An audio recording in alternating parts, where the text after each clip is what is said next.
Welcome to the Deep Dive. Today we're really getting into something significant in American law. We are. The Establishment Clause, part of the First Amendment. Exactly, and specifically how the Supreme Court has looked at it when it comes to, well, prayer in public life. It's a complex area, definitely. Right. And we know folks want to grasp these complex topics quickly, but, thoroughly, without getting bogged down. So that's the plan. Think of this as your direct path to understanding a really crucial legal and social issue. Our mission, if you will, is to unpack the Establishment Clause, mainly through the lens of a huge case, Engle v. Vitale. And then we'll see how other cases sort of built on Engle or maybe diverged based on their own specific facts. That comparison of facts is key. Yeah, connecting those specific details to why the court ruled one way or another. We'll be looking at Engle, of course, then McCollum v. Board of Education. Good News Club v. Milford Central School, Santa Fe Independent School District v. Doe. And Town of Greece v. Galloway. Quite a lineup. It covers a lot of ground. Okay, so let's start with the foundation. Engle v. Vitale. Before we dive into the case itself, the First Amendment's got these two clauses dealing with religion, right? Correct. The Establishment Clause, government can't set up a church, basically. And the Free Exercise Clause, government can't stop you from practicing your religion.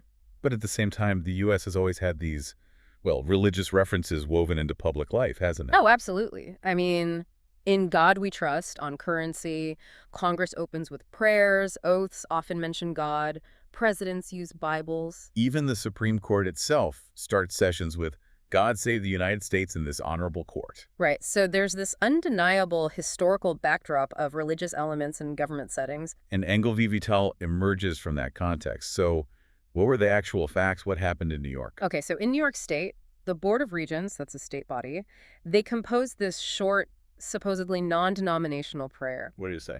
It was, Almighty God, we acknowledge our dependence upon thee, and we beg thy blessings upon us, our parents, our teachers, and our country. And this was recited in public schools. Yes, daily, right after the Pledge of Allegiance. It could be led by a teacher or a student. Now, it was technically voluntary. Students didn't have to say it. They could remain silent or leave the room. But someone objected? Right. A group of families did. They came from various backgrounds, Jewish family, someone from the American Ethical Union, a Unitarian, and a non-religious person. They sued the school board president, Vitale. Arguing what? That this daily state-written prayer in public schools violated the Establishment Clause. That the state was establishing religion, essentially. So the big question for the court was, does having public school students recite a government-written prayer, even if it's voluntary and non-denominational, violate the Establishment Clause? That's the core issue, yes. What were the arguments for the families, the Engle side? Well, they made several points. First, using Almighty God inherently favors monotheistic traditions. Second, even if it's voluntary, kids in school feel immense pressure to conform. They have to be there by law. So real voluntariness is questionable for kids. Exactly. They also argued teachers are state officials, and having them lead or oversee the prayer amounts to the state pushing religious belief. And even opting out single students out. They pointed to precedents, too. Like which ones? Barnett, about not being forced to salute the flag, and McCollum, which also dealt with religion in schools. We'll get to that one. The idea was schools can't coerce religious belief or endorse specific religions. Okay, and what about the school board, Vitale's side? How did they defend the prayer?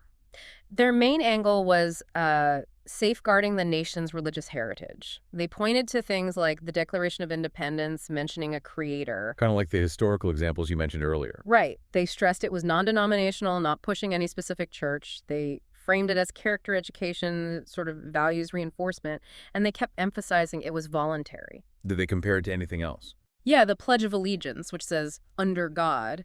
They argued if that's okay, why isn't this short voluntary prayer? It wasn't about setting up a state church, in their view. So two very different takes on what the prayer represented. How did the Supreme Court rule? They sided with Engle, the families. It was a 6-1 decision. The court found the prayer unconstitutional. It violated the Establishment Clause. And the reasoning. Why was it unconstitutional? Justice Black wrote the opinion. He said, look, this is a religious activity. It was composed by the government, and it's being used in a government program, public schools, to advance religious beliefs. That's the problem. So the government authorship was a big deal. Huge. And the court said the fact that it was non-denominational or voluntary didn't save it. It's still the government promoting religion. Did they bring up history? They did. They mentioned that many colonists came to America specifically to escape governments that dictated prayers and forms of worship. The Establishment Clause was meant to prevent exactly this kind of government entanglement with religious practices. So it wasn't just about preventing a Church of America, but any government promotion of religious belief. That was the core of it. The court argued the clause aims to prevent government alliance with any religion to avoid, the hatred and division that comes when government favors one belief over others. And also, interestingly, to protect religion itself from government corruption or control. Was there a dissent? Said 6-1. Yes, Justice Stewart dissented. He focused heavily on the voluntary aspect. He felt it wasn't establishing anything, just accommodating students who wanted to pray. He saw it as part of the national heritage, like the examples we discussed, and argued the founders only meant to prevent an official state-sponsored church, not all government nods to religion. So what was the fallout from Engle? What changed? Well, most direct impact was it effectively ended official school-led prayer in public schools nationwide. And it set a precedent, right? Definitely. Later cases expanded on it, applying the principle to things like prayer at graduations or football games, as we'll see. It's still controversial, of course. But it's crucial to remember the distinction, isn't it? Engle was about school-sponsored prayer. Absolutely critical. It did not ban students from praying on their own or in groups, as long as it doesn't disrupt things. It's about the school not leading or sponsoring the prayer. Okay, that sets the stage clearly. Now, let's bring in the other cases and see how they compare, how the facts line up or differ. First up, McCollum v. Board of Education from 1948, so even before Engle. Right. McCollum is similar in that it involved religion in public schools, and the court also found the school's actions unconstitutional under the Establishment Clause. So, same outcome. But what was different about the facts? The key difference was the type of religious activity and the school's role. In McCollum, the school allowed outside religious teachers, Protestant, Catholic, Jewish, to come into the school during school hours to give religious instruction. During the school day. Yes. Students whose parents gave permission attended these religious classes instead of their regular secular studies. The school helped organize it, kept track of attendance. Okay, that sounds like a much more direct involvement by the school than just reciting a short prayer. Exactly. The court saw this as the school system actively aiding religious groups, using its facilities and its compulsory attendance laws to help provide religious education. It was a deeper entanglement. More entanglement than the Engle prayer. Yes. Even though participation was based on parental consent, the court in McCollum found the state was impermissibly assisting religious instruction. So, connecting the facts to the holding. In both Engle and McCollum, the court saw the school's direct involvement in promoting religious activity as the constitutional problem. The specific facts in McCollum, using school time and resources for specific religious teaching, painted an even clearer picture of establishment, leading to that similar holding. Schools can't use their power to advance religion. Got it. So the level and nature of school involvement was key, even if the outcome was the same. Now let's jump forward to 2001. Good News Club v. Milford Central School. This one feels different. It is quite different. The main issue here wasn't really the Establishment Clause, though the school tried to use it as a defense. It was primarily a free speech case. Okay, what happened? The Good News Club is a private Christian organization for kids. They wanted to use school facilities after school hours for their meetings, which involved Bible stories, songs, prayer. And the school said no. Yes, the school denied them access based on a policy against using facilities for religious purposes, fearing it would violate the Establishment Clause. So superficially, it's religion and schools again, like Engle. But the legal hook is different. Totally different. The crucial fact here is that the Good News Club was a private group. They weren't asking the school to sponsor anything. They were asking for equal access to school facilities after hours, facilities the school already let other community groups use for various activities. Unlimited public forum, they call that. Exactly. And the Supreme Court said denying the Good News Club access just because their viewpoint was religious amounted to viewpoint discrimination, which violates the Free Speech Clause. And the Establishment Clause argument didn't hold up. The court said allowing this private group to meet after school didn't establish religion. Why? Because the speech was private, not school-sponsored. It was after hours. It wasn't endorsed by the school.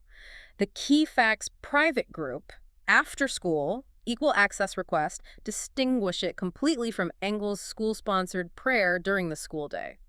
So different facts lead to a different holding, emphasizing free speech over Establishment Clause concerns in this specific context. Makes sense.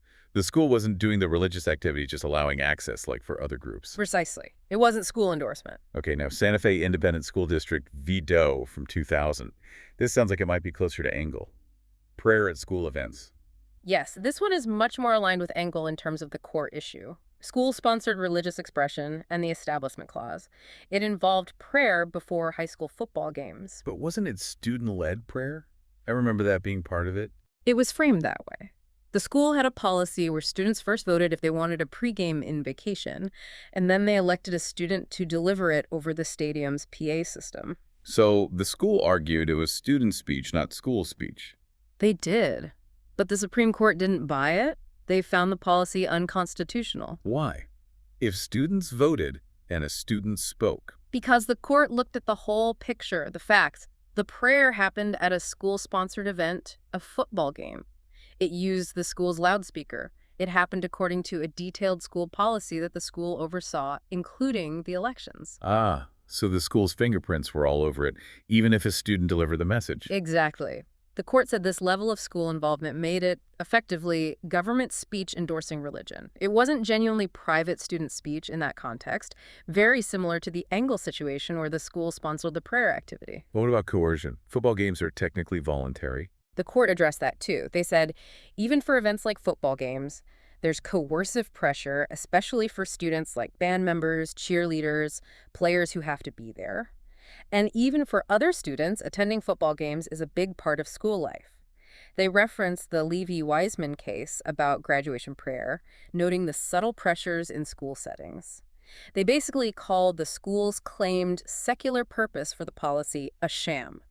So connecting facts to holding again. Yeah. The school's heavy involvement in organizing, controlling the platform, and the context of a major school event made it function like school-sponsored prayer, similar to Engle, leading to the same unconstitutional holding. That's it. The school's pervasive involvement was the key factual link leading to the Engle-like outcome. Okay, one more. Town of Greece v. Galloway, 2014. This takes us out of schools entirely. Right. Now we're talking about legislative prayer. Specifically, prayers offered at the beginning of town board meetings in Greece, New York. So prayer in a government setting, but with adults, not students. Correct. The town invited local clergy, who were mostly Christian, reflecting the town's demographics, to offer an invocation at the start of meetings. And how did this fare in court? Yeah. Different from the school cases. Very different outcome. The Supreme Court upheld the town's practice. Why the difference? Two main reasons, rooted in the facts. First, history and tradition. The court leaned heavily on the long history of legislative prayer in America, going back to the founders, citing the Marsh v. Chambers case, which upheld paid chaplains in state legislatures. So history matters more in this context. It seems to. Second, the audience. The court stressed these were adults at a town board meeting, not impressionable schoolchildren. Adults are presumed to be less susceptible to coercion. Even if the prayers were mostly Christian. The court acknowledged that, but noted the town said the opportunity was open to all faiths, and importantly, attendees weren't required to participate. They could come and go, sit quietly. The court looked at the entire pattern and didn't find the kind of coercion or endorsement that concerned them in the school cases. Being offended wasn't the same as being coerced. So the facts here, adult audience, legislative setting, historical precedent, pointed away from an Establishment Clause violation, unlike in Engle or Santa Fe. Exactly. The context and the nature of the participants were crucial factual differences leading to a different holding. Okay, so pulling it all together, we see this core principle from Engle: government can't advance or endorse religion. But how it plays out depends heavily on the specifics, right? Absolutely. Look at Engle, McCollum, and Santa Fe. In all three, the common thread leading to an unconstitutional ruling was the school's direct, active role in sponsoring, organizing, or facilitating the religious activity for students, composing the prayer, running the religious instruction program, setting up the system for game prayers. That direct school involvement was the key fact pattern. That seems to be the consistent line for violations in the school context. Right. Then contrast that with Good News Club. The facts there were different. Private group, after school, seeking equal access, not school sponsorship. So the holding shifted to protect free speech. Because the school's role was passive facilitator, not active sponsor. Precisely. And Town of Greece is different again. The facts, adults, legislative context, long historical tradition. That specific factual context led the court to find no Establishment Clause violation, distinguishing it sharply from the concerns about coercion and endorsement present in the school cases. So it really emphasizes that you can't just apply a blanket rule. The court is looking very closely at the facts. Who is involved? What is the government's exact role? What's the setting? What's the potential for coercion? That's the perfect summary. The interpretation is highly fact-dependent.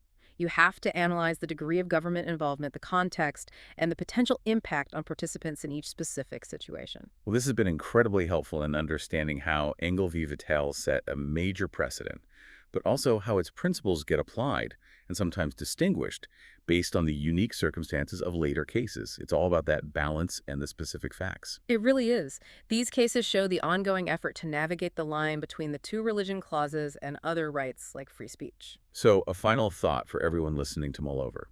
As our society keeps changing with more diverse beliefs and evolving public spaces, how do we keep drawing that tricky line between properly accommodating religion, which the Free Exercise Clause protects, and improperly establishing religion, which the Establishment Clause forbids?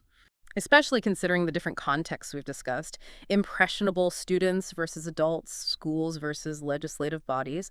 Where does that line fall in new situations we haven't even thought of yet? It's a vital, ongoing question in American life. Indeed it is. Thank you for joining us for this deep dive.